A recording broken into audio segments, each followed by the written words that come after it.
mağazadan gedib bir avtomat alırıq. Avtomatı necə yoxlayırlar? Deyir, qardaş, vurursan, bunu qoşursan bu aparatı. Əlinlə də götürsən, arxasından bir dəfə vurdun. Avtomat rahatlıqla atırsa, demək yaxşı avtomatı tez atacaq. Bu cür dəyər bilmək olmur. Bu cür avtomat seçmək olmur. Necə olur? Gəlin baxaq. Hər kəsə salam. Bu gün sizlərlə bir yerdə avtomatik sığortalar haqqında danışacağıq. Çalışdığım qədər aydın və biraz da lore dilində izahat verəcəm ki, rahatlıqla başa düşəsiniz və avtomatik sığortalar haralarda işləsiniz, doğru seçimləri edəsiniz. Beyninizdə olan bütün sualların cavabı inşallah ki bu videoda olacaq. Onsuz o qədər də funksiyası olmayan bir cihazdır ki, bunu da rahatlıqla sizə iç detallarından və işlətmə yerlərindən nə işə yarayır, hansı tipləri var, hansı tiplərini haralarda işlətməliyik, bu sualların da cavabını verəcəm. Və bundan sonra da inşallah ki avtomatik sığortalar haqqında müəyyən məlumatlarınız olacaq. Elə isə başlayaq. Avtomatik sığortalar və ümumi sığortalar nə işə yarayır? Sığortalar bizim təyin elədiyimiz axından və yaxud da ki uyğun olan axımdan artıq axın dövrədən çəkilərsə, dövrəni açmağa yarayan dövrə elementləridir. Sadəcə axın qoruma olaraq sığortalar işlənilir. Yəni voltaj qoruma falan məsələsi yoxdur. Yəni yuxarı voltaj falan gələndə təbii ki doğru orantılı olaraq yuxarı amper çəkilir dövrədən, yəni çox dövrədən və bu yuxarı amper çəkildikdə də bizim dövrəmizi kəsə bilir. Ancaq bizim avtomatik sığortalar və ümumi sığortalarımız sadəcə axın qoruma işinə yarayır.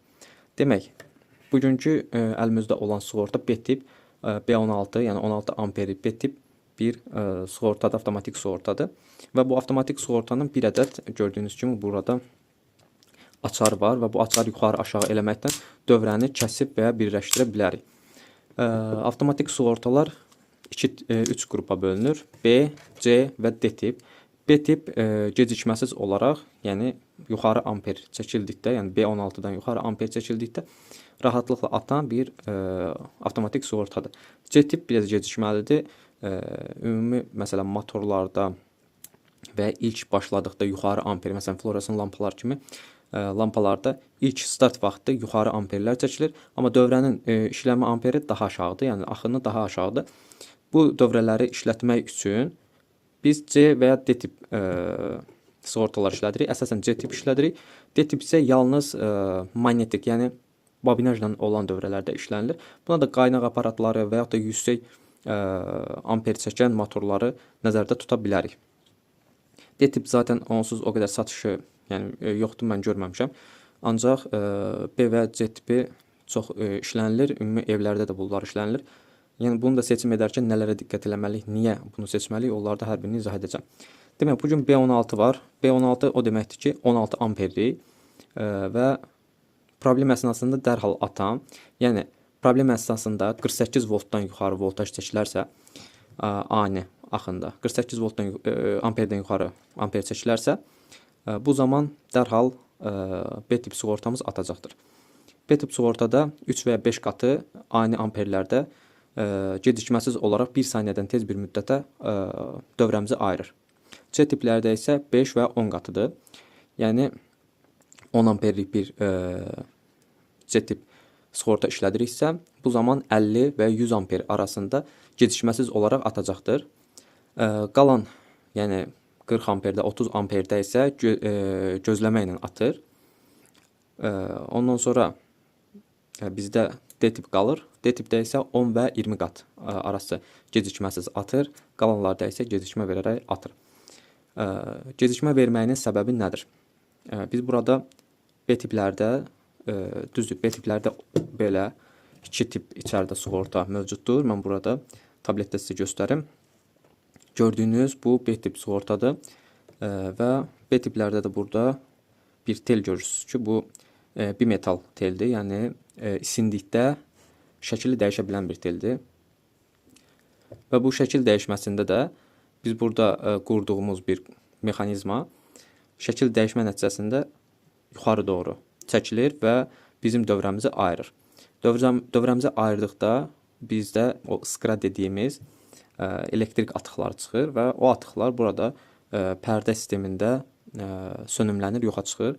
Yəni avtomatımızın içini hər dəfə aç bağlı etdikdə o iskralardan qorumaq üçün burada daraq sistemi var və bu daraq sistemi tədricən o sönümləmə işləmini görür və burada da bobin görürsünüz. Bobin isə yüksək amperlərdə yüksək çəkilən amperlərdə, yəni təmizlənən yüksək çəkilən amperlərdə içində maqnet seli yaranır və maqnet seldə içindəki mili özünə doğru çəkərək yenə bu qurğuya birləşən burada mili özünə çəkərək bu qurğunu yuxarı doğru atdırır və yenə bizim dövrəmizi açmağa yarayır. Gördüyünüz kimi 2 ədəd içərisində sığorta oldu. Bimetal və sarğı tip.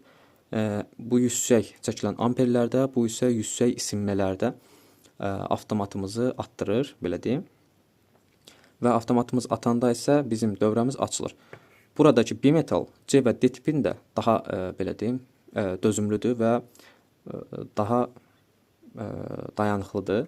Və bu bimetalın isinmə müddəti biraz daha yüksəlir təbii ki.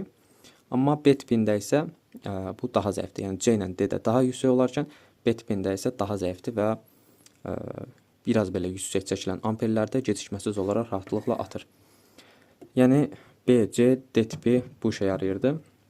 Əgər bir motorlarda falan işlədirsinizsə mütləq C tipi işlətməlisiniz. Yəni ümumiyyətlə xaladelnik olsun, sadə su motorları olsun və yaxud da ki, hansısa bir mexanizma işlədən bir motor olsun və yaxud da ki, fluoresan lampa olsun və yaxud da ona bənzər ilk başda yüksək çəkən bir cihaz olsun, axını yüksək çəkən bir cihaz olsun ki, o cihazı işlətdikdə, məsələn, qaynaq aparatları kimi bütün işıqlar bir dəfə sönüb yanmaq istəyir. Onlarda hər birində C tipi işlətməliyik. B tipi isə normal bütün cihazlarda, televizorlarda və digər aydınlatma avadanlıqlarda və s. burada da B tipi işlədəcək. Mütləq bunu yadınızdan çıxarmayın. Və burada ikinci diqqət etdiyimiz şey burada göstərilən, sizə fokuslayım göstərim, 4500 yazısıdır. 4500 amperə qədər ani dayanma amperidir və burada biz 4500 yazısını görürüksə nəyə diqqət eləməliyik? Bundan öncə işlətdiyimiz avtomat, məsələn bu B16-dır, 4500-dürsə, bundan işlədəcəyimiz avtomat məsələn 6000 olmalıdır və bizim sayğacımızın yanında işlətdiyimiz avtomat isə 10000 olmalıdır ki, doğru bir şəkildə burada atma gerçəkləşsin. Məsələn, bir problem əsnasında B16 belə olsa, C32-ni atdırmasın, C32 atmamış sayğacdakı məsələn C40 atmasın deyə buradakı sıralamaya da diqqət eləməliyik mütləq. Və burada 230-400 volt yazılıb. Bu da ki, yəni nəzərdə tutduğumuz 230-dan 400 volt arasına bu avtomatımızı işlədə bilərik və DC voltaj üçün avtomatlarımız var ki, bu avtomatlarda da DC yazısını görürsünüz, yəni DC voltajlarda da işlədə bilərsiniz. Və ondan sonra burada yaşıl bir çizgi görürsünüz. Yaşıl çizgimiz o deməkdir ki, avtomatımız açıq vəziyyətdədir. Qırmızı bu cür gördükdə isə avtomatımız yanlı vəziyyətdədir, yəni biraz təhlükə var. Bu qırmızını oradan başa düşə bilərsiniz ki, biraz təhlükə var və artıq buradan axın keçir. Burada isə 1 yazısı, yəni 1 işləkdir. Burada 0 yazısına, yəni 0 yoxdur mənasına gəlir. 2 ədəd giriş-çıxışımız var. Giriş-çıxışın heç bir fərqi yoxdur ki, tövsiyə edilən giriş yuxarıdandır, 1 nömrədəndir. 2 nömrədən isə çıxış alırıq. Amma 2 nömrədən giriş, 1 nömrədən də çıxış alsaz, heç bir problem olmadan yenə dövrəniz işləyəcəkdir. Çünki alternativ cərəyanda və yaxud da ki, bu cür keçiricilərdə heç bir fərq yoxdur, yəni giriş-çıxışında. Altda bir ədəd mexanizma görürsünüz ki, bu mexanizmə bizim sığortamızda, panolarımızda işlətdiyimiz reyslərə bərkitmək üçün bir mexanizmadır. Gördüyünüz kimi birinci reysin üstünü keçirirsiniz və bu açıq vəziyyətdə reysin üstünü keçirirsiniz və altdakı dişimizi taxdıqdan sonra artıq reysimizə sabitlənir, problemsiz reysdə durur. 2 ədəd giriş-çıxışımız var, 1 ədəd açarımız var və üstündəki yazılarında nə işə yaradığını dedim. Tövsiyə olunan firmalar Schneider və Siemens'dir. Digər firmalarda onsuz pis də ola bilər, yaxşı da ola bilər. Yeni çıxan, məsələn, Horus firması var ki, Horus yazılır, onlar da pis bir marka deyil.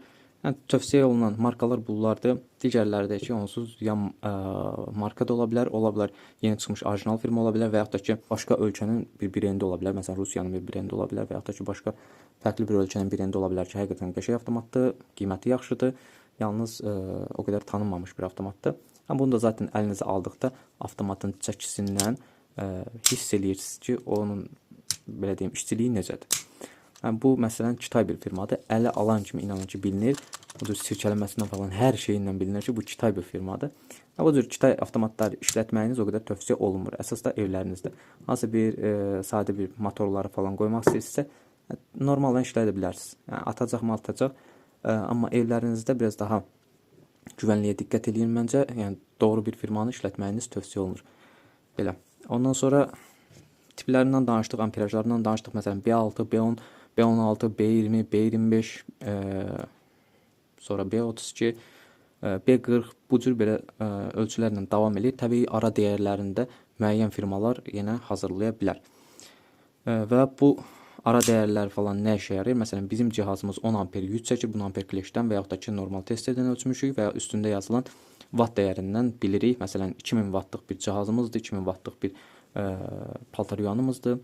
Və bu paltaryuyan təbii ki, 9 amper çəkəcək. Burada B10 yerinə B16 dəyərini işlədirik. Əgər bir problem əsnasında motorda ilişmə olar və yaxud da başqa bir şey olar, bu zaman B16 nömrəli avtomatımız həmin paltaryuyana addelini gedən xətlə olan avtomatımız dərhal atacaqdır. Amma B25 işlətsəz motorda olan kilidləşməni hiss eləməyəcək və avtomatımızda heç bir təpki olmayacaq.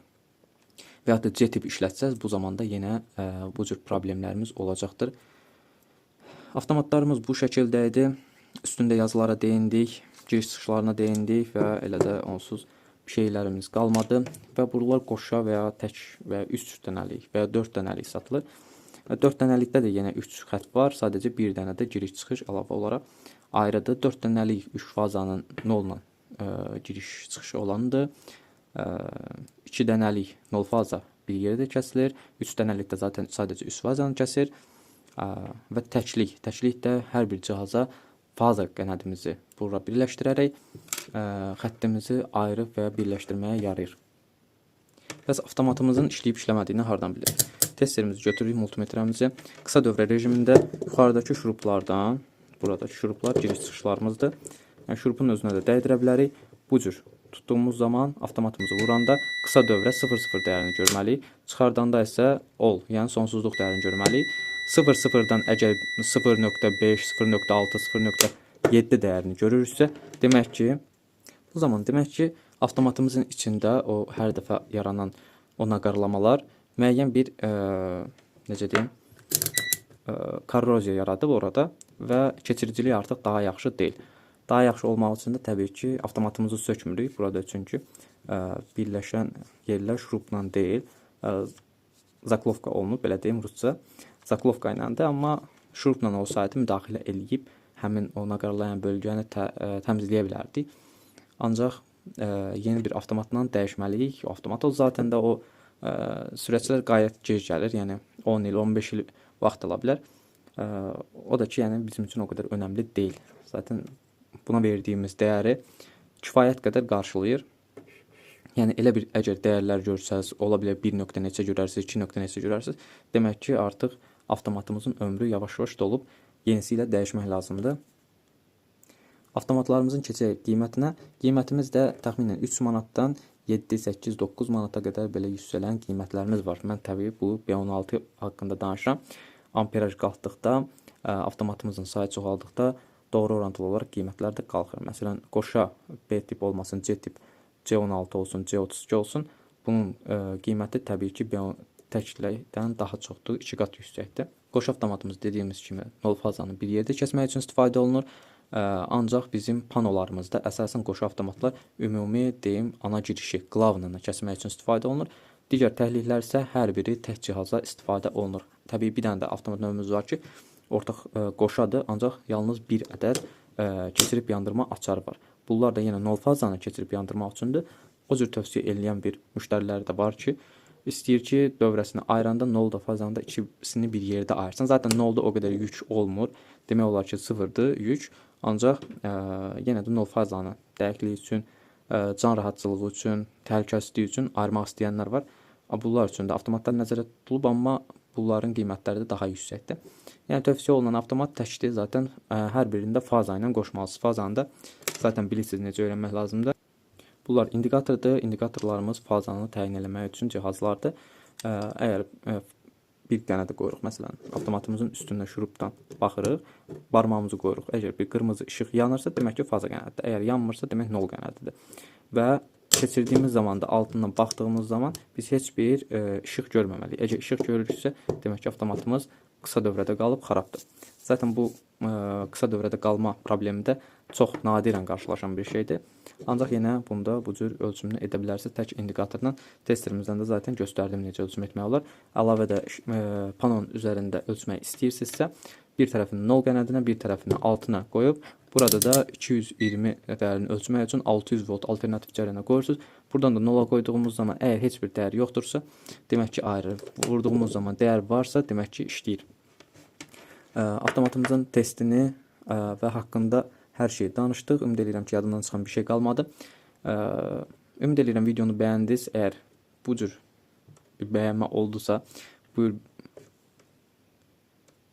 Ümid edirəm ki, videonu bəyəndiniz. Əgər belədirsə, kanalımıza dəstək olmağı, videonuza bəyənməyi unutmayın. Hər birinizi çox sevirəm. Daha aydınlıq sabahlarda, daha gözəl günlərdə görüşəndə zövqə görə yorum yazmağı unutmayın ki, yorumlarınızın hər birini oxuyuram. Bir məsləhətiniz, bir video önərisi varsa da bunu deyin, xahiş edirəm. Bunu da nəzərə alıb gələcək videolarda, dediyiniz videolarda görə bilərsiniz. Hər birinizi çox sevirəm, çox sağ olun. Videonu izlədiyiniz üçün də təşəkkür edirəm.